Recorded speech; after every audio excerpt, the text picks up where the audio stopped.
Ayan po, at nako, usapang rally pa rin nga po, umabot sa 692,000 ang pinsala. 10 million.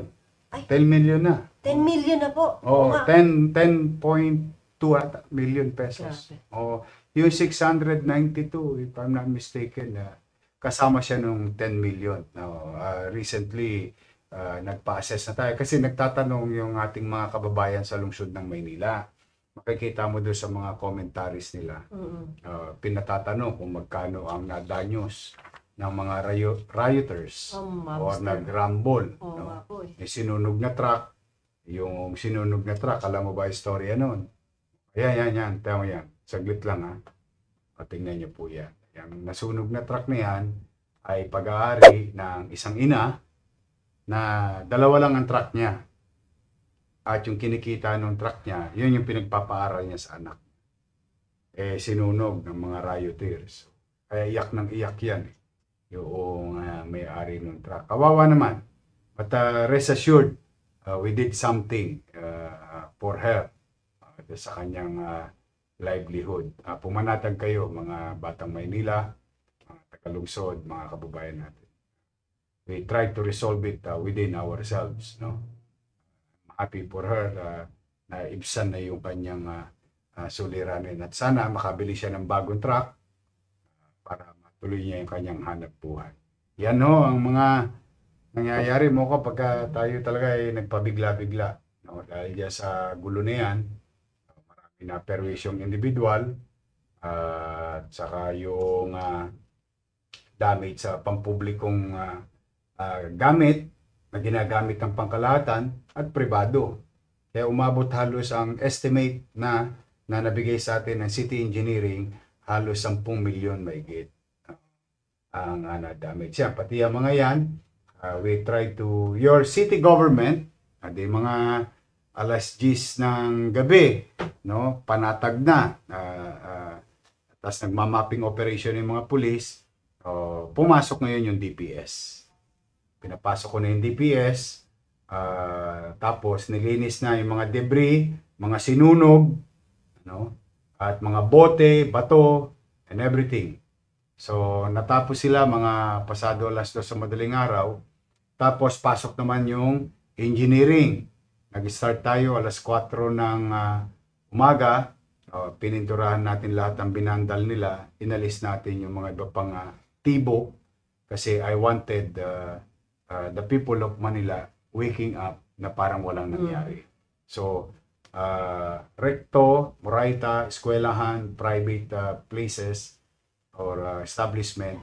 Tapos, nung nag-almusal naman, pinagpahinga ko muna saglit yung tao, nag-almusal, nag-resume tayo alas 9 naman ng umaga. Ito naman ang tinira natin, itong Top Avenue. Tapos, yung UDM, yung eskwelahan natin, na binaboy din nila, napinturahan na rin. Tapos yung tulay, papuntang Santa Cruz, ayos na rin. Napinturahan na rin. Ayan yung UDM ngayon, malinis na. Tapos yung tulay, and so on. Marami pa. Pero generally, 70% ng mga nababoy na lugar, ayan, na ayos naman na ng inyong City of Manila, City Government of Manila. Ayan na siya ngayon. Mabilis. Mabilis naman. Salamat sa ating mga empleyado. Salamat sa City Engineering, PDO, DPS, NTPB, at Boysen. Kasi nag-donate yung Boysen. Although gumastos tayo ng mga pintura, tapos yung nakita ng Boysen, nagpadala rin naman sila ng kanilang tao at saka pintura. Thank you very much, Boysen. Sana wag po kayo magsama, boys. Kakapintura lang po niyan, boss, di ba? Yes. A week before that, na pinturahan niya. Kasi nga nangadugyot. But anyway, yan po ang masamang sitwasyon. Lagi ko sinasabi, malaya kayo. Ako, ikaw ba mo ka, galit ka sa nangyayari? Ay, opo. Galit din ako eh. Ganito. I think kahit yung mga manonood natin, wala yatang natutuwa sa nangyayari sa ating bansa na para tayong ginagahasa, no? But again, ako, meron tayong obligasyon sa taong bayan na pamahalaan yung ating pamayanan. Kailangan kong tukdin yun. Ngayon naman sa taong bayan, wag po natin ilalagay ang batas sa ating kamay. Nananahimik yung stoplight eh. Buti nga, sabi nga nung isang nagko-comment, nilalike ko sa TikTok eh. Nire-repost ko pa. Sabi nga nung isang TikToker eh. Buti pa raw yung yung stoplight may pakinabang sa taong bayan. Yung nagsira ng stoplight, walang pakinabang. Nahuli po ba yun? Ano sila? 260 of them, 192 nakakasuhan. Tapos, having said that, yun nga ang sinasabi ko, huwag niyong ilalagay ang batas sa inyong kamay. Yes, nakakainis. Ako naiinis. Ikaw naiinis. Mga manonood natin naiinis. But we must continue to believe na tatakbo ang batas. May hustisya. Ngayon, kita ninyo, dahil sa ginawa natin, napabugso-bugso, alam mo ba, Mocha, 2 pamilya ang umiiyak ngayon. Bakit? Yung nanay, nung bata na 15 anyos na taga-Taguig, na namatay. Hindi sa pamamaril dahil sa saksak. Umiiyak ngayon, nauulila. Yung isa namang pamilya, yung pamilya ng tatay, na sumaksak doon sa bata. Ginawa pang punching bag. Oo nga eh. Parang sakit yan. Hindi gawain na matino yan. Oo. Matino pag-iisip mo, di ba? Kaya. Yun, basa. Grabe. Tumba yan. So, 2 umiiyak. Kayo na po ang humusga, mga manonood. Kahit kayo'y geng-geng, kayo humusga. Ako, geng-geng din ako. 2 joints nga. Pero gusto ko nga maipakita sa tao na kahit geng-geng tayo, meron tayong silbi. Meron tayong pakialam. At responsable tayong kabataan. Yan, hindi yan yan, binugbog niya yan, pulis. Alam mo ba yung nakasapatos na yan? I-stop mo nga. Yung nakapulang sapatos. Oo, yan, nakakulong yun. Nagdi-deny pa siya, wala akong kasalanan. Siya yung nambugbog doon sa pulis. Ayan. Tanong ko sa inyo, ayan, yung nakasapatos na yun. Ang tanong ko sa inyo, yung bang ayan, yung nakasapatos sa pula, nahuli yan eh. Hindi niya naikubli yung sapatos niya. Naikubli lang niya mukha niya. He must re-ask niya. Ngayon, going back, bago ako magpatuloy. Dahil sa nangyari, namatay isang bata, nakulong isang matanda. Yung matanda naman is trying to protect yung hanap buhay niya. Magre-relo eh. Taga-Taguig naman yung biktima. Buti na lang sumuko sa atin. Harapin niya yung hinarap niya yung kanyang ginawa. Pero still, nilagay mo pa rin yung batas sa iyong kamay. Ngayon, walang idinulot na puti. Ito. Sige nga, tingnan mo. Paano natin yan kakatwiranin? O tingnan nyo. Paano natin yan kakatwiranin sa mata ng tao? Sa pangkalahatan kahit ano pang politika mo. Kahit ano pang, whether pro-BBM ka, pro-Sara ka, pro-Pinklawang ka, pro-Dilawang ka, kahit anong pro pa. Paano natin kakatwiranin yan sa tao? Ganyan. Yan ba yung political idealism? O barka-barkada lang? Tanong ko mo ka, yung bang pulis may pamilya? Meron po. May magulang yun. Baka may anak na yun. Kung napatay natin yung sinaksak yung pulis, taga Bulacan, yung mga pumutok na ulo, yun mo. Sorry mga manonood. Ayan yun. Ay, nako. Ayan yun. Oo. He's trying to protect yung tindahan niya. Yung tindahan niya nasa kanan. Kinukuyog na po siya eh. Ayan o, ayan ang sinasabi natin. Huwag natin ilalagay. Mali din si tatay. Ay, naku po. Mali si tatay, mali yung bata. Everyone is mali. Walang tama eh. O susunugin nyo yung sogo, may mga natutulog sa taas. Hinagisan nila ng molotov. Kaya po sa mga kabataan, kayo ang total mas matalino kayo sa amin. Baka iniisip ng mga geng-geng. Kayo ngayon ang humusga kung tama yung ginawa ng inyong mga kasama. Ako, nanonood ako ng flip top. Natutuwa ako sa flip top kasi magagaling yung mga bata. Ako, in-elevate ko yung ibig sabihin ng two joints.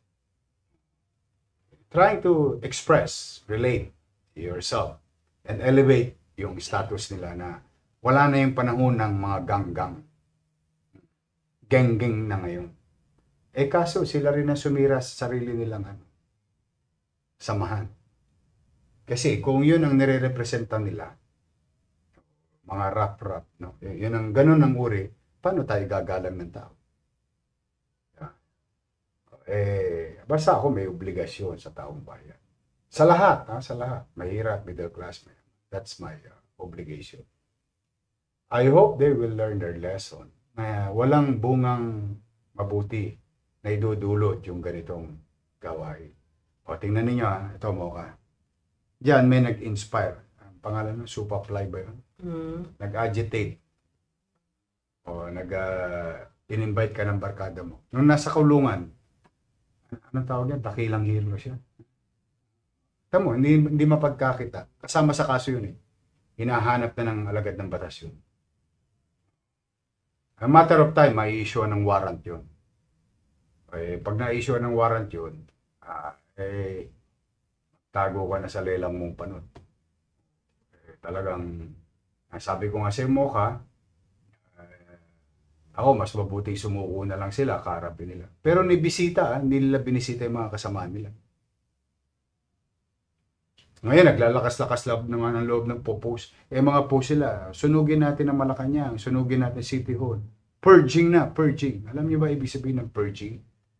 Patayin natin ang isa't isa.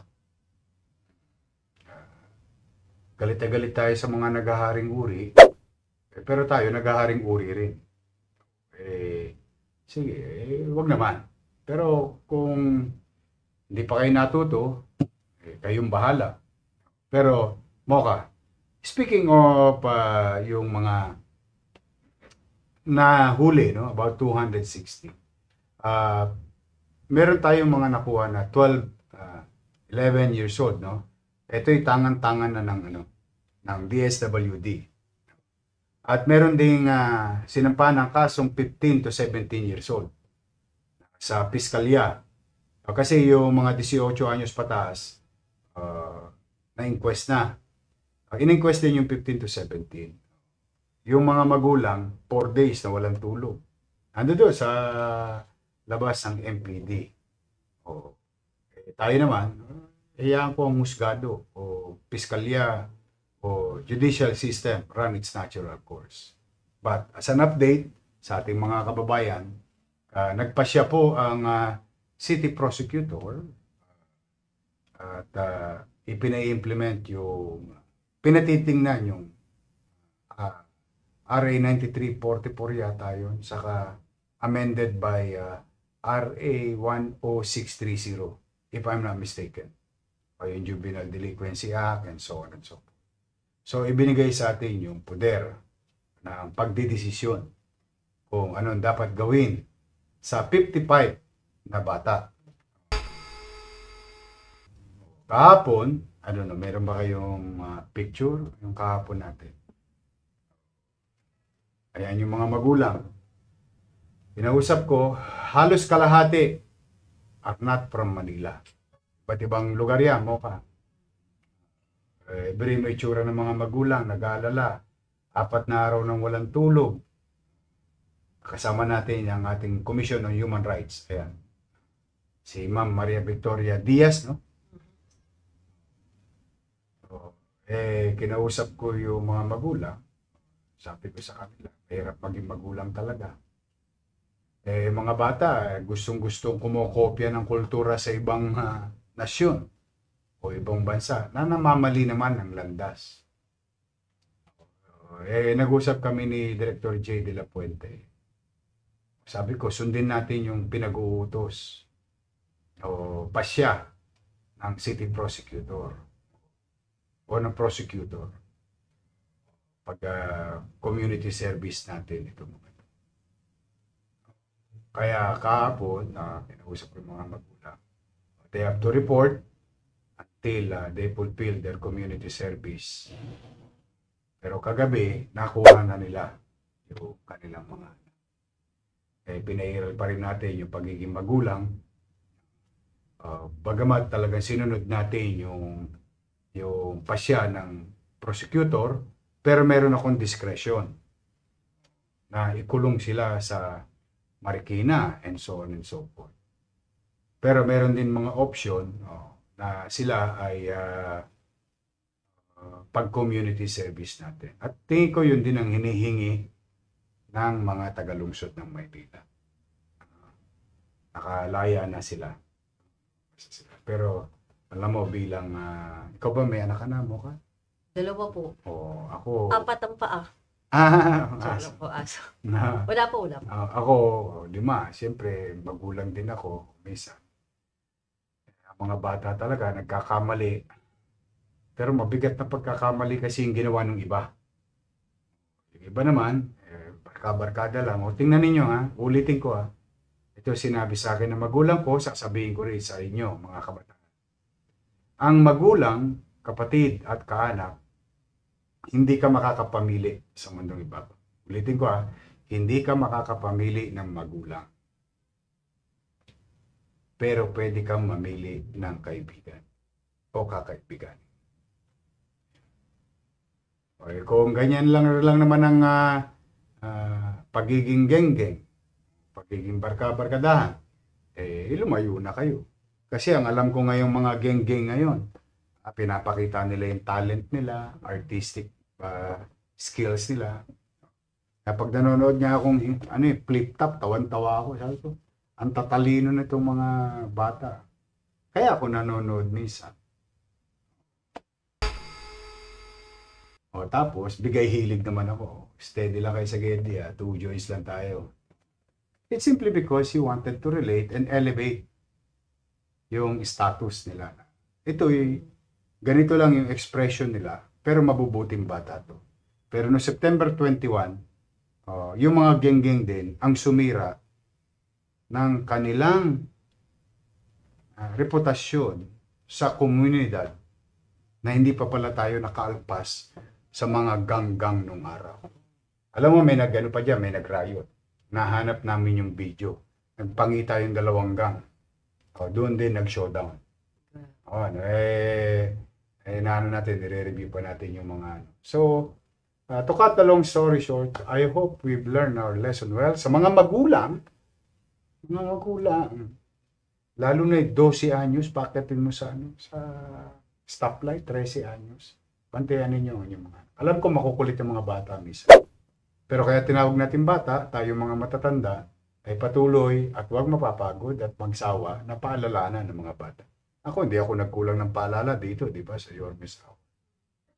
Ilang beses, hanggang nung Biyernes, nagpapaalala pa tayo, di ba? Naganda pa nga po kayo ng mga ambulansya. Para sa kanila. Kompleto nga Kung may assistance mahilo, doktor, nurses, tubig, and so on. Wala akong tulog nung 48 hours yun. Kita ko nga pareho pa rin yung damit niyo, boss.